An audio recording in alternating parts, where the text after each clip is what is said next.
Сайн бацхан хүүхдүүдээ Үржин Бадан багш нь. За өнөөдрийн монгол хэлнийхээ хичээл дээр бүгдээрээ мэдээллийн ихийг ятгах утгатай ихтэй харьцуулж дүгнэж сурнаа. За манай хүүхдүүд өмнө нь мэдээллийн ихийг 3-4 дугаар ангидаа биччихсэн. Энэ хичээлээрээ хэдүүлээ ийм зорилгыг төвшүүлж байгаа. Хоёр ихийн гол санааг харьцуулж, ижил ба ялгаатай талыг бичиж, мэдээллийн болон ятгах ихийг ялгаж сурнаа. Өмнөх хичээлийг сэргээн саная. Мэдээллийн их гэдэг нь уншихад ойлгомжтой, баримт нотолгоотой, танин мэд хүн мэдээлэл өгөх ач холбогдолтой байна. За эдгээр ихийг бид нар өмнө нь тооч харгаар бичдэг байсан. Тэгвэл өнөөдрийн бидний үзэх гэж байгаа ятгах утгатай их нь альва зүйлийн чухал гол шинжийг ойлгомжтой тайлбарлахдаа баримт нотолгоотой итгүүлж үнэмшүүлсэн байна. За энэ хоёр тодорхойлолтоо хараад тэмдэглээд аваарай. Мөн өнөөдрийн хичээл нь сурах хүчийн хуудас 97 98-д байгаа. За ингээд манай хүүхдүүд сурах хүчийн хуудас 98-д байгаа хоёр ихээ гаргаарай. За багш нь бас тэмдэглэсэн байгаа үүнийгээ та нарт уншиж өгье. Монгол гайхамшиг олон улсын соёл, шинжлэх ухаан, боловсролын байгууллага болох ЮНЕСКО-гоос 2007 онд Монгол хүний оюун ухаанаар бүтээсэн морин хуур хөгжмийг дэлхийн хүн төрөлхтний аман буюу утга соёлын шилдэг өвөөр зарлан тунхаглаж батламж бичиг гаргалаа. За энэ ихээ манайхан уншсан байх. За энэ их нь ямар чиглэлийн их байгаа бол та нар юу гэж бодож байна? За энэ дотор та нарын мэдэхгүй нэг үг гэж магадгүй гэж бодоод багш нь тэмдэглээд ирсэн байгаа. ЮНЕСКО гэдэг нь нүүбийн боловсрол, шинжлэх ухаан, соёлын салбар юм. За 1946 онд байгуулагдсан байна. Багш нь яагаад нүүбийн гэдэг үгийг товчилж хэлв? За өмнөх хичээл дээр бид нар товчилсан үгийн тухай үзсэн байгаа тийм ээ. Товчилсан үгийн эхний үсгүүдээр томоор бичдэг. Нүүб гэсэн байна. Энэ нь нэгдсэн үндэсний байгууллага гэсэн утгатай тийм үү? За үүнд бичүүлсэн байна. Эхний ихшээ уншсан баг. За дараагийн ихийг гаргая багш нь морин хуур хөгжмөө тоглож сурцгаая гэсэн их байна. За хамтдаа уншицгаая. Би хүүхдийн ордны морин хуурын дугууланд 2 дахь жилдээ амжилттай суралцаж байна. Нэгэн удаа найз Баттай ярилцаж суугаад чи морин хуурын дугууланд надтай хамт суралцах уу гэхэд Бат би чадахгүй хаа. Надад авьяас байхгүй. Харин чамайг морин хуураар тоглож байгааг харахад гоё санагддаг юм.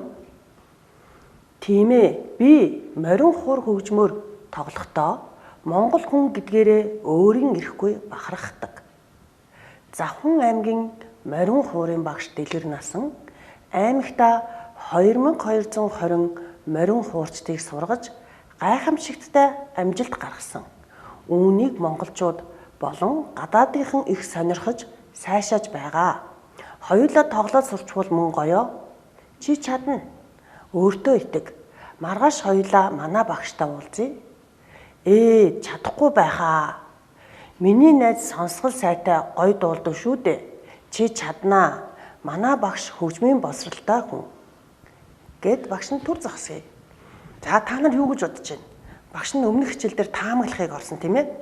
За таамаглаад үз. Бат зөвшөөрөх болов юу гэж бодож байна? Найз нь түүнийг сайн ятгах чадах болов? За ингээд цааш нь багш нь их зохиолоо уншъя. Би ч гэсэн анх огт чаддгүй байсан шүү дээ гэхэд Бат эргэлзэж байснаа ашгүй зөвшөөрөв. Одоо Бат морин хуур хөгжмөөр маш сайн тоглож байгаа. Хүүхдүүдээ та нар өөртөө итгэлтэй байж чөлөөт цагаа авьяасаа хөгжүүлэхэд зориулаарай. За ийм их байсан мэн те. Энэ их маань өмнөх ихээс юугаараа ялгаатай вэ?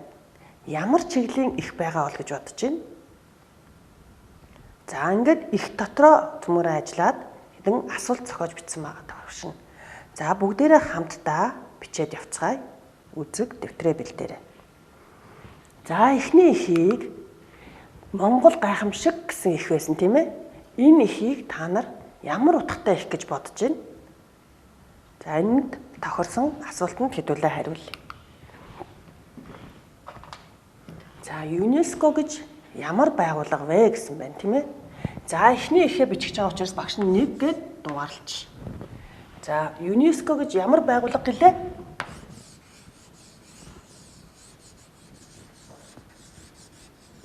ЮНЕСКО гэдэг нь за багштайгаа зэрэгцээд яваарай. Багш зэрэг бичээд явъя. За багш нь одоо жижигээр бичиж товчлоогүй учраас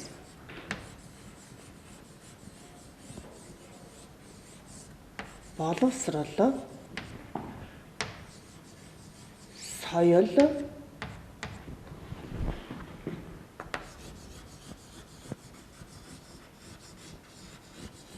шинжлэх ухааны байгууллага тийм ээ. Байгууллага юм гэдэг өгүүлбэрээр дуусгая.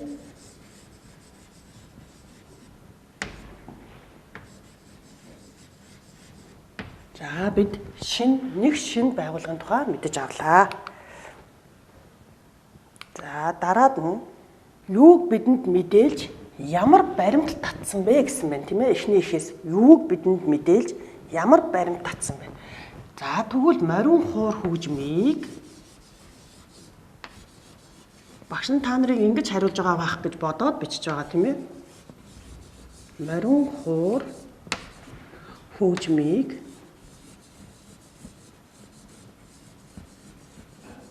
хэдэн онд илээ?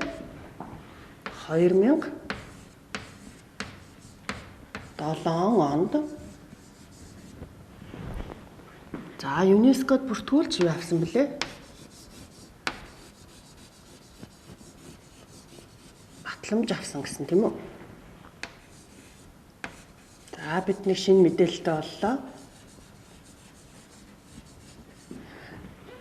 За манай хүүхдүүд өөрсдөө бас багшаасаа өөрөөр асуултанд хариулаад бас бичиж болно. Та өөрсдийн санаа бодлороо.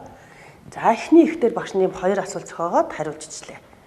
За тэгвэл дараагийн морин хуур хөгжмөө тоглож сурцгаа ихтер 2 найз юуны тухай ярилцсан бэ? Найзууд ямар авьяастай байсан бэ гэсэн мэт те. За тэгвэл 2 дугаар сэдв дээрээ. 2 найз юуны тухай ярилцлаа? 2 найз. За асуултанд байнгын бүтэн өгүүлбэрээр хариулна. Асуултанд хариулахдаа хамгийн амархан нь асуултынхаа гол өгүүлбэрээс эхэлж болно те. 2 найз морин хуур хөгжмийн тухай ярилцсан тийм ээ. Морин хуур хөгжмийн тухай бие биенийхээ авиасын тухай бас ярилцсан шүү дээ.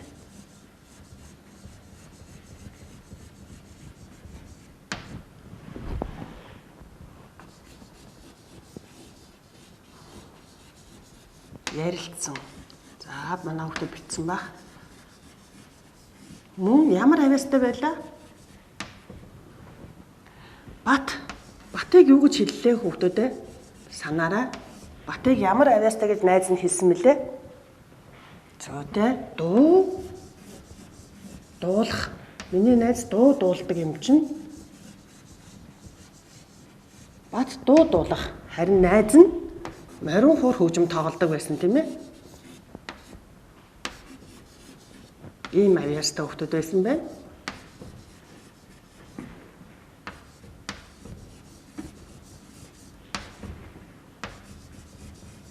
Тоглодог.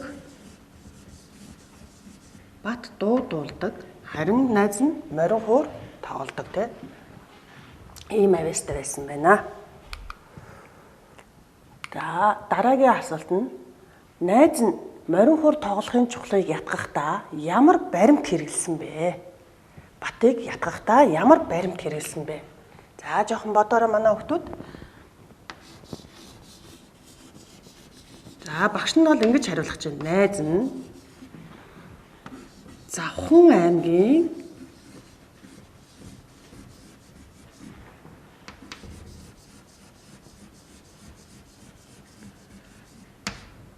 аймгийн хэн блэ? Морин хуурын багшийн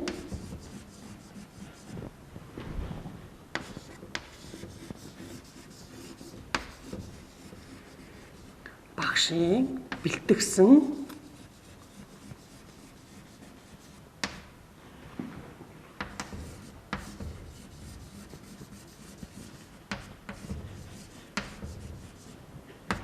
(2220)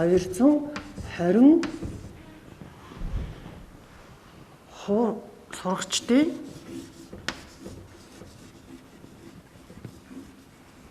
тухай баримтыг ашигласан тийм ээ.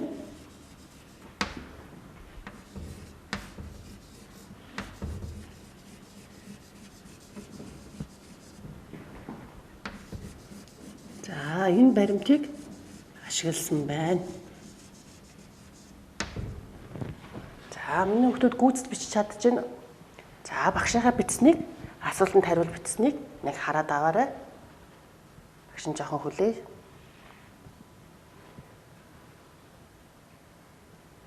Найз нь Завхан аймгийн морин хуурын багшийн бэлтгэсэн 2220 сурагчдын тухай баримтыг ашигласан.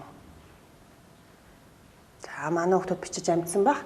За дараагийн асуултанд тэгвэл чи өөрийгөө яаж хөгжүүлмээр байна? Юуны дугууланд явахыг хүсэж байна гэж байна тийм ээ.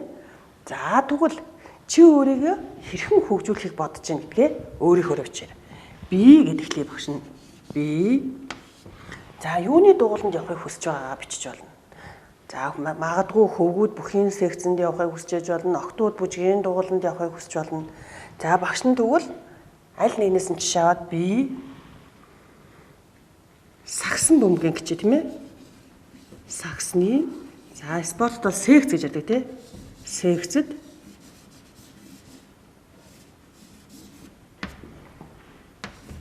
явахыг хүсэж байна.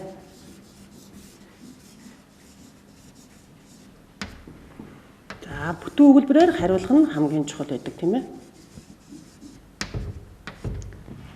За үүнийг цааш нь дэлгэрүүлж болох уу хүүхдүүдээ? Болно тийм ээ. Үүний дараа заавал юу бичих ёстой вэ? Яагаад гэвэл гэдэг нь яагаад чи ингэж бодсон гэдгээ дэлгэрүүлж өөрийгөө тайлбарладаг тийм үү? Өндөр болохыг хүсдэг байж болно тийм ээ манай хүүхдүүд.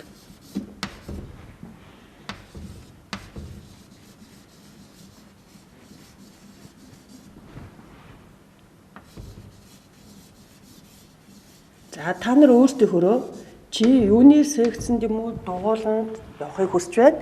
Яагаад тэгж бодож байгаа гэдгээ өөрсдийнхөө бодлоор бичээрэй хүүхдүүдээ. За ингээд цөмөрөө хоёр ихтэрээ асуулт зохиож түүндээ хариулсан. За тэгвэл одоо дараагийн асуултанд хариулъя. За үүнийг та нар бичсэн ч болно. Гэхдээ багштайгаа илүү ярилцаа явсан дээр ах тийм ээ. За нэгдүгээрт морин хур хөгжин бол дэлхийн гайхамшигт өв соёлд мөн гэсэн мэдээллийг нотлох баримт нь юу байсан бэ? Хамгийн ихэнд үтсэн хоёр их маань хоёулаа нотлох баримтд тулгуурлаж байгаа тийм ээ. За юу гэж хариулсан байна? Харъя багш нь. ЮНЕСКОд 2007 онд бүртгүүлсэн гэдэг нь нотлох баримт байсан байна. Тэгвэл дараагийн ихтэр морин хур хөгжмөр тоглож сурвал үнэхээр бахархалтай шүү дээ хэмээх ятгах утгатай өгүүлбэрийг нотлох баримт юу байж болох вэ? За нэг нотлсон байна тий. Юу байж болох вэ гэдгийг харъя. Багш дэлгэр насан 2220 морин хуурчдыг бэлтгэсэн гэдэг нь нотлох баримт байсан байна. За ингээд дараагийнх нь эдгээрийгээ давтан сонсъё. За мэдээллийн их нь уншихад ойлгомжтой, баримт нотолгоотой, танин мэдхүйн мэдээлэл өгөх ач холбогдолтой байсан. Эхний их маань. За тэгвэл дараагийн их нь ятгах утгатай их нь аливаа зүйлийн чухал гол шинжийг ойлгомжтой тайлбарлахдаа баримт нотолгоотой итгүүлж үнэмшүүлсэн байна. За багш нь энэ дээр цэнхэр өнгөөр ижил төстэй шинжийг бичсэн байна тийм ээ. Ойлгомжтой баримт нотолгоотой гэдэг нь хоёр ихэд маань хоёуланд нь байна. Тэгвэл ялгаатай нь юу байх шиг байна? Мэдээллийн их нь танин мэдхүүн ач холбогдолтой байсан. Жишээлх юм бол танин мэдхүүн бид нар ЮНЕСКОд хэдэн онд бүртгүүлсэн бэ гэдгийг мэдэж авсан тийм ээ. Тэгвэл ятгах утгатай их нь итгүүлж үнэмшүүлсэн. Найз нь Батыг итгүүлж үнэмшүүлсэн учраас хоёулаа дараа нь дугууланд явсан тий. Морин хуураар тоглодог болсон. За ингээд энэ хоёр ихээ давтгах зорилготой хэдүүлээ ийм ажил хийрээ. Ялгаатай ба ижил талыг Венийн диаграмаар харьцуулж бичээрэй гэсэн байна. За диаграмаа харъя хэдүүлээ. За Венийн диаграмыг бид нэр математикт хөвчлээ хэрэгэлдэг тий.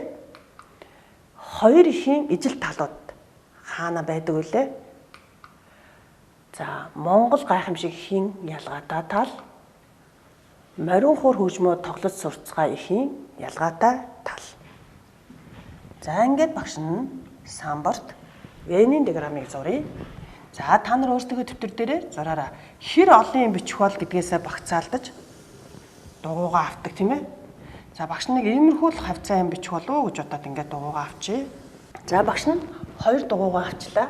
За хоёр дугуун дээр эхнийх дээр зөмөрөө Монгол гайхамшиг ихийнхээ ялгаатай талыг, дараагийнх дээр морин уур хөгжмөө тоглож сурцгаа ихийн ялгаатай талыг бичнэ тийм үү. За энд юу бичдэг вэ? Хоёр дугуун хотолцол дээр ижил төстөө шинжийг нь бичдэг.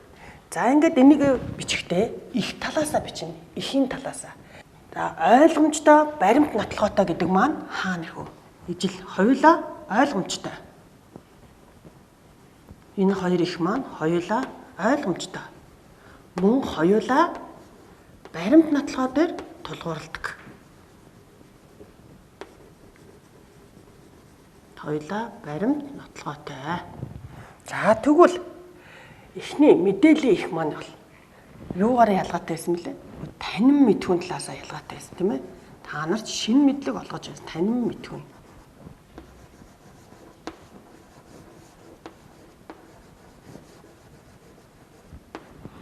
За тэгвэл бидний ятгах утгатай их буюу морин хуур хөгжмөө сурцгаа ихэд маань Бат найз нь Батыг яасан бэлээ? Итгүүлж үнэмшүүлж чадсан.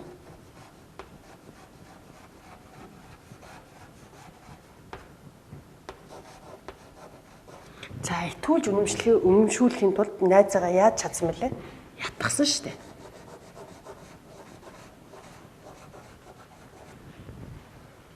За энэ танин мэдхүүн юм маань бас баримт нотлогоотой байсан, ойлгомжтой байсан, танин мэдхүүн ач холбогдолтой байсан бол дараагийнх нь итгүүлж үнэмшүүлсэн мөн ятгсан байсан. За багшийнхаа Венийн диаграмыг дураагаад бичээрэй.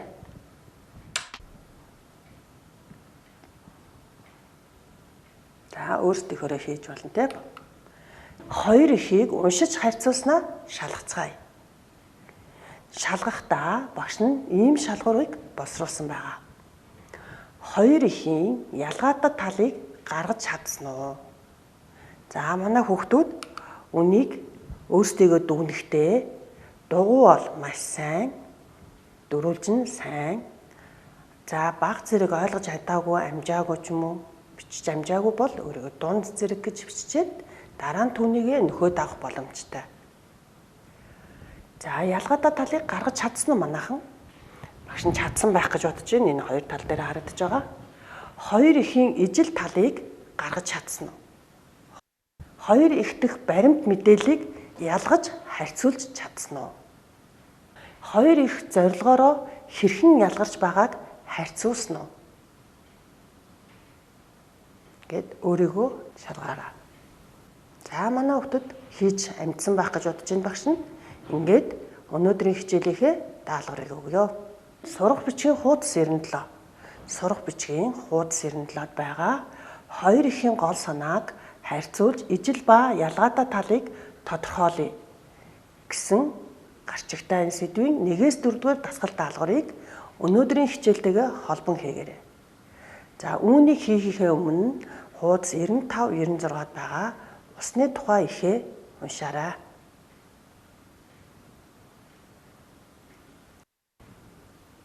Анхаарлаа хандуулсанд баярлалаа, баяртай.